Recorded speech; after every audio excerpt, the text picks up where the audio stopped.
All right, guys. Hey, welcome to another episode of Twisted Dice-Slingers. And today going to talk about the upcoming virtual tabletop that Wizards of the Coast is going to launch with the next edition of D&D. Yes, I know they're calling it 5th edition, but it's not because you're still having to buy new books. And now, here's what I think that this virtual tabletop is going to do, especially since we're going to base it with a subscription plan, is I think this is going to really divide the D&D community between the haves and the have-not. Now, I know that some of you out there are probably saying, well, hey, if it's only like $5.99 or $9.99 a month, I can swing that. And most of you probably can, but some of you won't be able to do that. Not at least on a consistent basis. I don't really know your finances, but now you pair this with the microtransactions, or as I'm starting to think of it as the poverty by a thousand transactions.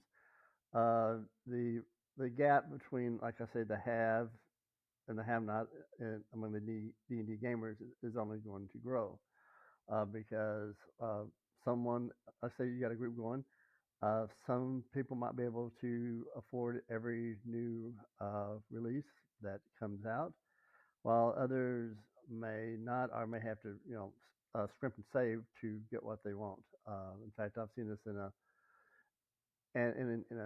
a face-to-face campaign I ran some years ago. Is that there was one player who could afford to get every new release that WotC published, or at that time it was TSR, whereas another player could only afford, I think, his player's handbook. I'm pretty sure something they had, and that made him. And of course, I could afford. Getting, I didn't get everything that TSR released, but I got a lot of stuff anyway. Come to find out, this made him feel kind of bad because the player that couldn't afford only had the player's handbook because it made we didn't mean to, but we were kind of thrown in his face that we could afford things that he couldn't. And so in the next campaign that I ran, I kind of put a limit on the books that I allowed in, which actually turned out to be a good thing for me because I was worrying about things that trying to get all those books and put them into my campaign. It just didn't work out pretty well. But anyway, but what I'm saying is, get back to the topic at hand, is that by making or charging admission to their let's say to the WotC walled garden, a lot of people won't be able to make the to afford to play in that garden, or if they do, they won't play very long. And I think that's just kind of sad. I realize that Wizards, WotC they need to make money. I have nothing against that.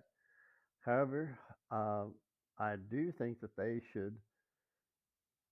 Well, they won't, and this is just me. They're not going to take my advice, but I do believe or think that they should make that virtual tabletop free, or at least offer. I know they're doing maps. At least offer something like, or maybe go with maybe do their own version of Roll20 or Foundry, something like that, and also have and make that one free. Of course, you charge people to buy tokens and all that, but make or at least lower subscriptions. I should say, they're not going to do anything for free. Roll20 doesn't do things for free either. But I just think that way they're just going to Wizards is going to they're going to price a lot of people out of the hobby that want to play that new edition.